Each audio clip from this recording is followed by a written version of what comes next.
Alright guys, welcome back to another video. In today's video we're talking about the PlayStation VR2 game called Ragnarock. Ragnarock is a VR rhythm game, as you guys have seen here before, but what's really cool about this is it has a Viking theme to it. So even though you have drums and stuff, you have this Viking theme layer on top of it, where you're basically a Viking captain and you're in like a ship, and you're basically playing these songs and trying to get the furthest journey out there to get the highest score.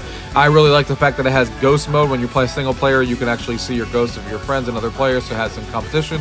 And it also has cross-platform multiplayer, which not every VR rhythm game out there has, up to 6 players, where you try to beat each other. And the music in here is really, really good. It has tracks from Alley Storm, Gloryhammer, and Windrose, and many more in there. And this is a really unique game into the music genre, and I want to show you guys exactly how this game works to give you guys an idea if this is something you guys are interested in. So let's go ahead and get into the video. Gaming tech, eating brekkie is the gaming tech. Going for a brekkie is the gaming tech. Gaming techie is the gaming tech. Gaming techie.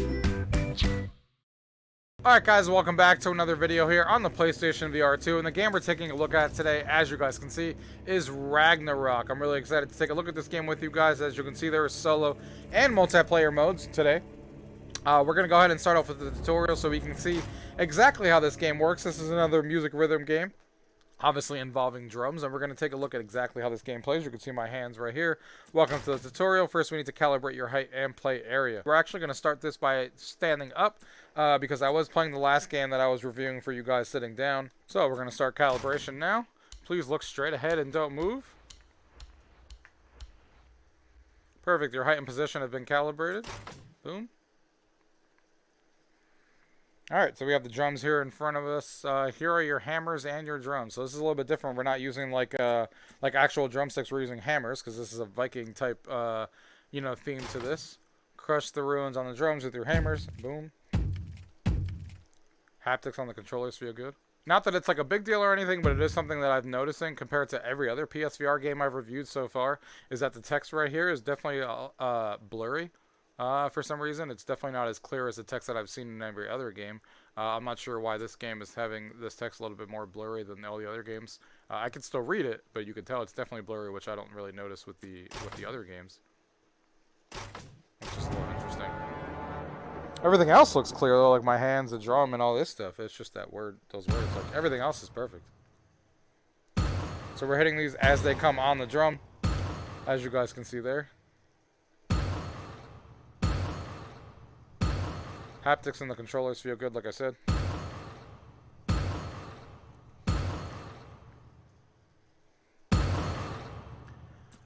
Still blurry over here. Yeah, it's a little weird. I mean, like I said, you could read it, but someone's going to look at this immediately and be like, why is this blurry? And it's just the text, because the rest of it looks clear, and it's the only game I've seen this. Hit the ruin when it's in the center to be perfectly in sync. Okay. Let's try with music, shall we?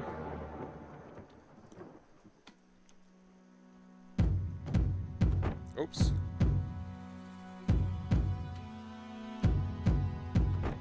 Too fast.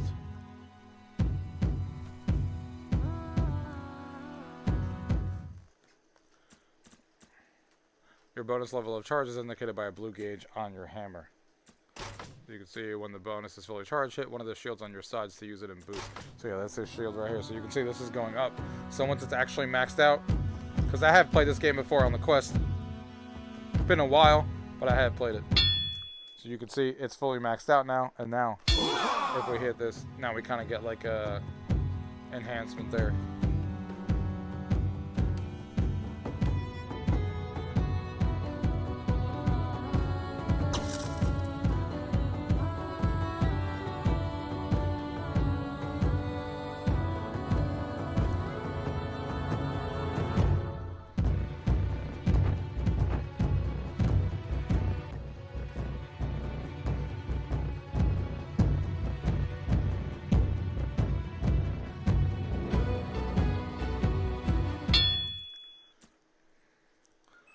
To charge a stronger combo bonus, don't use the first level bonus and keep hitting a longer streak of ruins. The second level of bonus is indicated by yellow gauge on the hammer.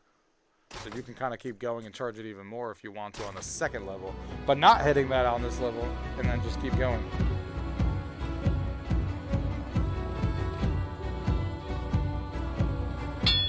Now you can see it's fully charged. To perform a better and fit your playstyle, you can adjust your center, drum height, hammer, and angle with the settings available on the boat before a race. You can open the menu at any time. Alright. That's cool. Redefine. I think everything looks good either way right now. I don't think I need to do anything. We can go ahead and hit let's go. Back over here onto the main menu. Like I said, there's multiplayer and solo. So for the time being, we're going to go ahead and hit solo. And again, you can play with ghosts of other people if you want. You could do ghost selection right here. You could do local or online. You could do your friends and all that stuff, which is pretty cool. So let's try this again.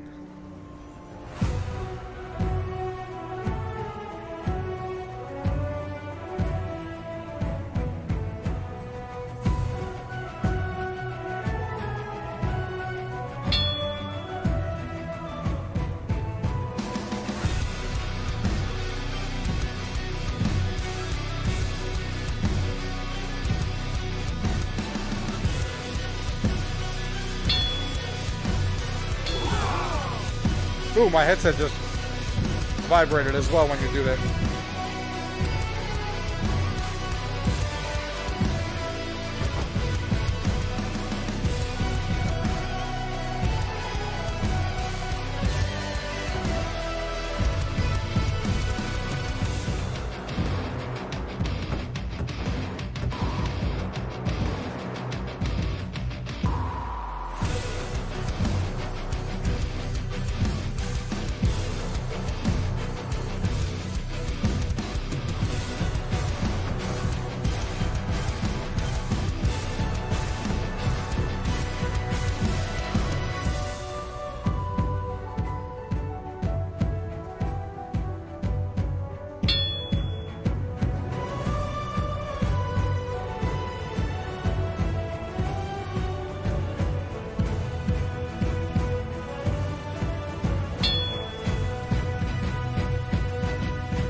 Oops.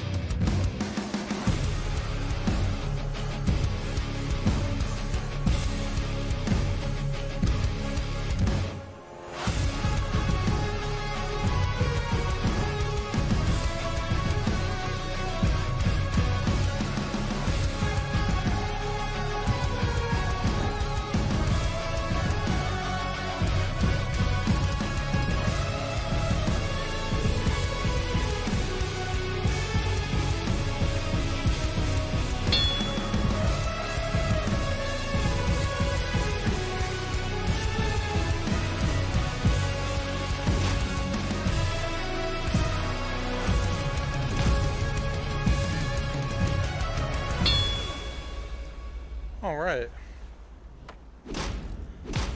And what's cool is that the environment that you're walking through, you actually go further out depending on how much you actually get as far as the score, which is pretty interesting. So you can see the new high score and the distance and your notes and your stats and stuff like that. Leaderboards right here, and then you can go ahead and select the next song. So it is pretty cool. I do like this game in the sense that it's a little bit different than others. I like the fact that you're actually on a boat that's moving and stuff. That's obviously interesting more compared to other ones that you're actually going through an environment, taking your Vikings through a song. Obviously, the soundtrack here is like, you know, a lot of Viking type music, and I like the tone of the songs. But you obviously have to be into this kind of stuff if you actually want to play a game like this. But it is really cool. Again, I play this game on the Quest, and I liked it there, and I like it just as much here. It does look a little bit, obviously the graphics look sharper and stuff like that. It's not a drastic change by any means. It's not like things look a whole lot better than the Quest. But it does look sharper on the PSVR2, and the controls work as good as you would expect them to. The haptic feedback works pretty well as well when you're hitting, and you can actually feel it in your controller. When you get that power, when you hit the side here, you actually feel it in your headset, and your whole headset vibrates, so you're kind of really into the music there. And yeah, it's going to come down to if you like these type of games and the soundtrack. I think it's a lot of fun. It has local leaderboard support, friends, multiplayer as well, which a lot of these music games do not have multiplayer, and it has ghosts that you can play against too, which is pretty cool. You can host a game or join by code, so there's a lot of variety here if you're into these types of games with the soundtrack and everything. So guys, if you guys have any questions about anything you guys have seen in today's video, as always, leave it down below. If not, thank you guys for watching. Until next time.